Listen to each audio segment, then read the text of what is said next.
Hello again, this is Veronica from Punkfish Academy and Punkfish Diving. And what we're going to do now is we show you how to analyze your bottle, how to analyze your scuba cylinder, and how to mark, how to label your bottle. This is, in fact, incredibly important because you should never dive a bottle that you did not analyze yourself. Why is it so important? You always want to know which gas you are breathing because the oxygen content of your gas will limit your depth. You can only go to a maximum partial pressure of 1.4 bar of oxygen. This is where you can enjoy a nice, relaxed, long dive.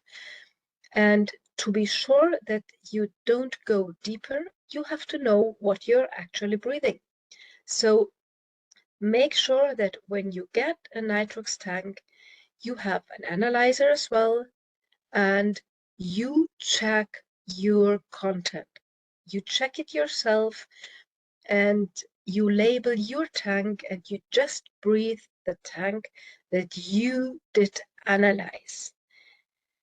Don't trust anyone in this.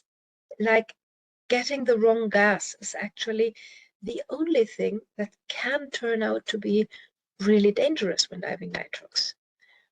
Not in the margin of normal recreational nitrox mixtures, but a place that provides nitrox might cater as well for technical divers, and they use gases that have the potential to kill you if you use them accidentally. So make sure you know how much oxygen your tank has. This is the only important point. You can forget everything else about diving with nitrox, nearly everything else, but don't forget this, please. So how does it actually work to analyze my tank? The first thing we need is an analyzer. There are different models on the market. Here you see one of the most commons and another one of the most commons. If you find yourself with an analyzer you have not had in your hand before, just ask how to use it. They are all very simple and they all follow the same basic principles. So the first thing you might do is check which oxygen percentage it displays when you just turn it on. In this moment, what you expect to see is 20.9%, because this is what our air normally has. If you see anything else, the first step you have to do is you have to calibrate your analyzer. Calibrating is very easy. Basically, you just press the button. Normally, your analyzer will then display something like run, and then it just shows you 20.9, and now it's ready to use. To make sure that your analyzer is properly working, from time to time you will have to calibrate it on pure oxygen, but we will explain more about that in our video about how these analyzers actually work and how they measure our oxygen content from the technical side. So for now, let's get into the practice.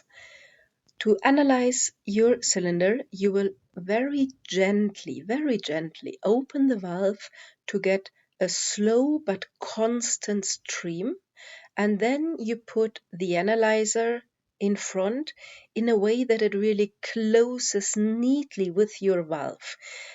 You let it flow for a while and you will see how the numbers go up and up and up and up. And in some moment it will not go up anymore, it will stop. And when you see it stops and it's flowing still some seconds and there is no change anymore, then you know that this is the actual content of your tank. Now there's only one thing left, and this is to label your cylinder. There are different ways of doing so, but the minimum information you need to put on your cylinder is how many percent of oxygen are in there, and which is the maximum operating depth for this mix, and your name to make sure you know which tank is yours. There are nice prepared stickers for it. You can just write it on any sticker you find. Just make sure you have the information on your tank and you always know what you're breathing. So have fun with your new gases.